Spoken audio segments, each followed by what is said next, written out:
మా తండ్రులు ఏం చేశారు? పాపం చేశారు. మా తండ్రి పాపం చేస్తే, మా నాన్న పాపం చేస్తే, మా అయ్య పాపం చేస్తే, మా తాత పాపం చేస్తే, మా ముత్తాత పాపం చేస్తే నా మీద పడ్డం ఏంటి?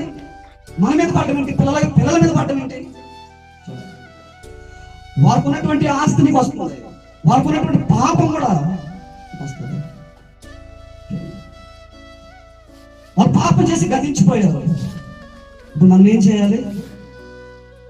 ఆ పాప దోషం శిక్షణ అంతా కూడా ఆ కలవరికి రక్తంలో కడపడాలంటే మన జీవితాన్ని బాగుపరచుకోవాలి. ఎందుకు అమ్మ చెప్పారు, దుష్టుడు మరణమునందు చేత నాకేమైనా సంతోషమా? తన ప్రవర్తన సరిదిద్దుకుని తన జీవితాన్ని బాగు చేసుకుని, అపవిత్రమైనటువంటి జీవితాన్ని బాగు చేసుకుని నా సన్నిధికి రావడమే నాకు సంతోషం అయ్యా. నా సన్నిధికి రావడమే నాకు సంతోషం. ఈ రోజైనా మన జీవితాన్ని బాగు చేసుకోవాలి. దేవుడు ఒక్కరోజు మనకి అవకాశం ఇచ్చారు. మన పూర్వీకుల పాపము, మన పితరుల యొక్క పాపము మన బిడ్డల మీద ఉండకూడదు.